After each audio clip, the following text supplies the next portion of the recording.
Hello everybody, welcome to the Study Club. Today we're gonna begin with The Portrait of a Lady, which is written by Khushwant Singh.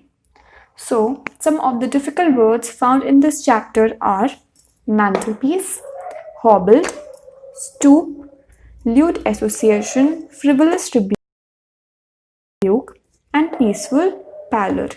We'll be discussing these words later on in the video. So now let me give you a quick introduction of this chapter.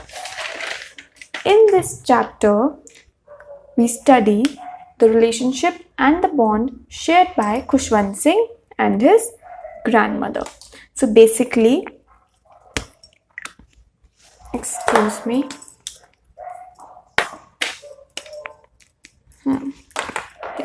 The main characters, the two main characters of this story are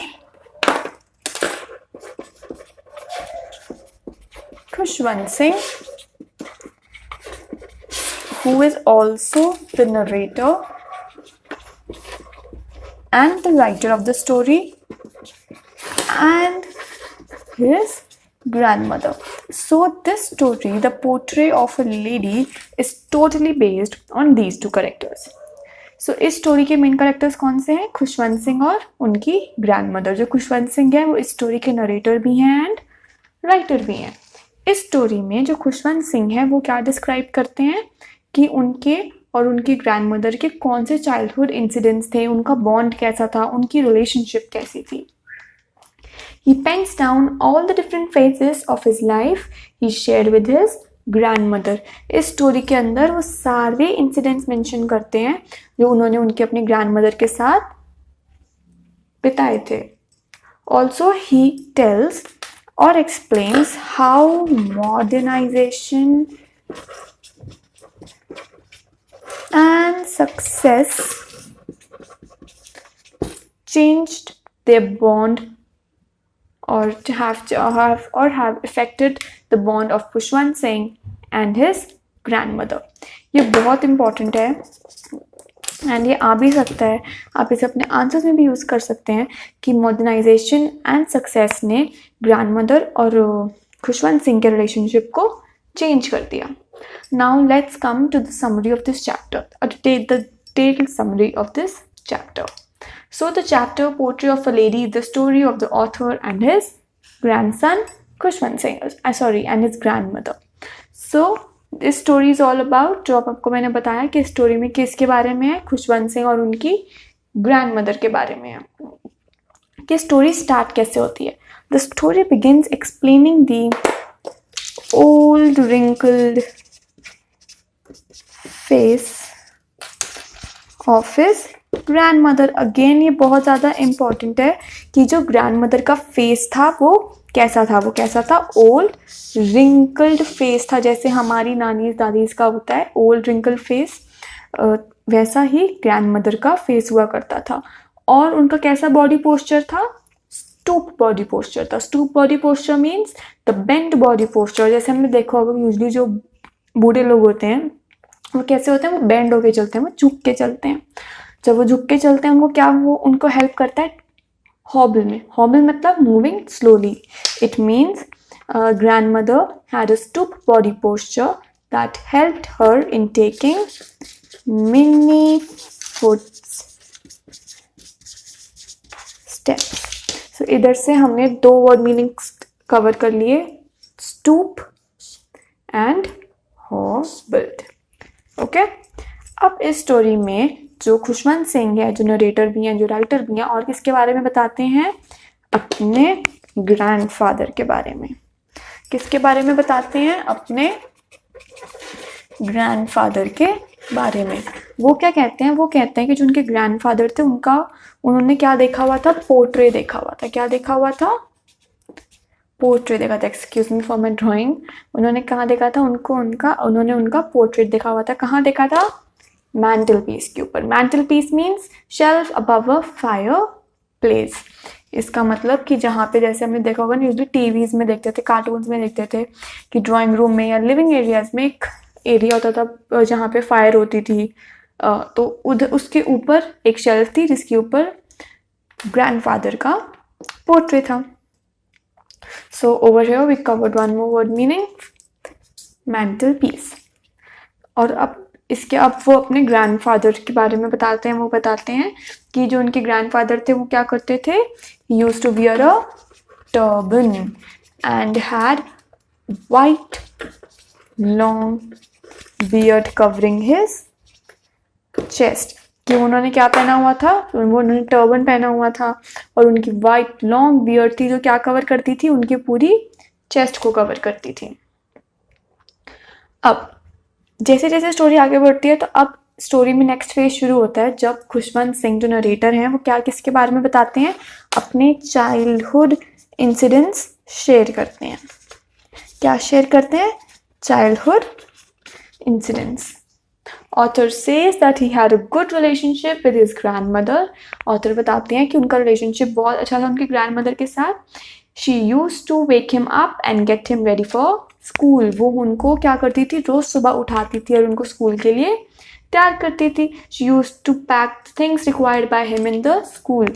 वो क्या करती थी, जितनी भी चीज़ें खुशवंत सिंह को जो narrator थे उनको चाहिए होती थी स्कूल में, वो सारी वो चीज़ें पैक करती थी खुशवंत सिंह के लिए. और उनका क्या, एक उनका रूटीन होता था. क्या रूटीन होता था कि वो स्क्रिप्चर्स रीड करती थी, गॉड एंड स्क्रिप्चर्स के बारे में पढ़ती रहती थी. वो खुद भी पढ़ती थी और ये खुशवंत सिंह को भी पढ़ाती थी. अब जब खुशवंत सिंह और ग्रैंडमदर स्कूल से वापसी आते थे तो क्या करते थे, they used to a visit temple and B they used to feed stale chapatis to stray dogs. Okay, so these were the two tasks they used to perform when they used to come back home from school. Soon the author's parent called Khushwant Singh and his grandmother to the city. अब time आता है जब ये चीज़ होती है कि जब modernisation और सक्सेस ग्रैंडमदर और खुशवंत सिंह के रिलेशनशिप को अफेक्ट करता है. अब जैसे जैसे जो खुशवंत सिंह के पेरेंट्स थे वो सेटल्ड हो गए सिटी में, तो उन्होंने क्या करा, उन्होंने खुशवंत सिंह और उनकी ग्रैंडमदर को वापसी सिटी बुला लिया. अब जब सिटी बुलाया तो जो खुशवंत सिंह थे वो कहाँ जाने लग गए, इंग्लिश मीडियम स्कूल जाने लग गए. कहाँ जाने लग गए, इंग्लिश मीडियम स्कूल. अब जब वो इंग्लिश मीडियम स्कूल जाने लग गए तो उनको गॉड एंड स्क्रिप्चर्स तो नहीं पढ़ाए जाते थे इंग्लिश मीडियम स्कूल में. क्या पढ़ाया जाता था, लैंग्वेज, आर्ट, म्यूजिक, डांस, ये सब उनको पढ़ाया जाता था, जो ग्रैंडमदर को बिल्कुल पसंद नहीं था. क्यों नहीं पसंद था, बिकॉज उन्हें क्या लगता था कि ये सब क्या है, lewd association, it means not accepted by society. उन्हें लगता था कि ये जो सब्जेक्ट्स हैं, ये चीज़ें, ये सोसाइटी में तो एक्सेप्ट ही नहीं होते, तो ये खुशवंत सिंह को नहीं पढ़ाने चाहिए. बट क्योंकि इंग्लिश मीडियम स्कूल में यही पढ़ाते थे तो खुशवंत सिंह ने यही पढ़ा. और क्योंकि ग्रैंडमदर को ये चीज़ सब्जेक्ट्स पसंद भी नहीं थे, उनको इनके बारे में नॉलेज भी नहीं थी, तो इस वजह से वो खुशवंत सिंह की पढ़ाई में इतनी हेल्प भी नहीं कर पाती थी. अब जैसे जैसे और टाइम बीता, जो ऑथर थे वो कहाँ चले गए, एब्रॉड चले गए. जब वो एब्रॉड जा रहे थे तो ग्रैंडमदर ने क्या करा था, she was continuously reciting her prayers. वो क्या कर रही थी, अपनी बार बार प्रेयर्स कर रही थी, अपनी रोजरी की बीट्स मूव कर रही थी, अपनी रोजरी की बीट्स मूव कर रही थी. एंड क्या कर रही थी, रिसाइटिंग हर प्रेयर्स. उनका ये मेन टास्क था. और उन्होंने ऑथर को कैसे गुड बाय विश किया, she just kissed him on his forehead. उन्होंने उनको बस एक फोरहेड किस दी एंड उनको बाय वेव ऑफ कर दिया. अब एज द डेज पास, जैसे जैसे डेज पास हुए, जैसे जैसे टाइम बीता, तो जो ग्रैंडमदर थी उनका जो दिन था, उन्होंने क्या करा, किसी से भी बात करनी बंद कर दी. She completely restricted herself. She completely restricted herself. She did not talk to anybody, उन्होंने सबसे बात करनी बंद कर दी। और उनके कौन से मेन 3 टास्क होते थे दिन के, ये बहुत इंपॉर्टेंट है, it is very important. A, reciting her prayers, B, weaving her spinning wheel or moving her spinning wheel, third, feeding sparrows। ये one of the most important, it is one of the most important question that can obviously come in your exam, कि जो grandmother का routine था वो क्या होता था जब ऑथर जो थे वो सिटी मूव हो गए। तो ये 3 टास्क होते थे जो ग्रैंडमदर परफॉर्म करती थी। Soon when author came back to the city, अब जब टाइम हुआ कि जब खुशवंत सिंह थे जो नरेटर थे वो वापसी सिटी आ गए, तो जो ग्रैंडमदर थी वो बहुत खुश हुई। She was very happy. उन्होंने क्या करा कि उन्होंने उस दिन अपनी रोजरी की बीड्स ही नहीं मूव करी, ना ही अपनी प्रेज रिसाइट करी। इंस्टीड क्या करा कि जितने भी उनकी नेबरहुड की वुमेन थी सबको कलेक्ट करा एंड क्या करना शुरू कर दिया, dancing, singing and beating drum, ये सब करना शुरू कर दिया। अब ऑब्वियसली उनको इस चीज़ से एग्जैशन हुई क्योंकि ये सब उनके लिए अब नॉर्मल रूटीन तो नहीं था। तो वो नेक्स्ट डे क्या हो गई, बीमार पड़ गई। She was found to be ill with a mild fever. तो जब डॉक्टर आए, जब डॉक्टर ने उनको देखा, उन्होंने कहा कि okay fine, she has a mild fever, she will be absolutely fine. But that was the time when the grandmother thought it to be extremely different। उन्होंने एकदम अलग सोचा। उन्होंने क्या कहा, उन्होंने कहा that her end is near। she told that उनका end near है and she felt very guilty। उनको बहुत गिल्ट हुआ कि उन्होंने प्रीवियस डे अपनी प्रेयर्स रिसाइट ही नहीं करी, अपनी रोजरी की बीड ही नहीं मूव करी। एंड thus जो उनका लास्ट टाइम था वो क्या चाहती थी कि लास्ट टाइम पे वो सिर्फ अपना ये टाइम रोजरी की बीड्स मूव करे और अपनी प्रेयर रिसाइट करे। इस टाइम पे ना ही वो किसी अपने नेबर से बात करना चाहती थी, ना ही किसी फैमिली मेम्बर से बात करना चाहती थी। वो अपना ये टाइम सिर्फ गॉड को डिवोट करना चाहती थी। So as she started moving her rosary beads, जैसे उन्होंने अपनी रोजरी बीड्स मूव करनी स्टार्ट करी, खुशवंत सिंह सॉ कि जो उनकी रोजरी बीड्स थी उनके हाथों से गिर गई। And she was found to be lifeless, कि उनकी जो रोजरी बीड्स थी उनके हाथों से गिर गई और उन्होंने देखा कि that she is no more, that she is dead. And soon then they prepared for her cremation.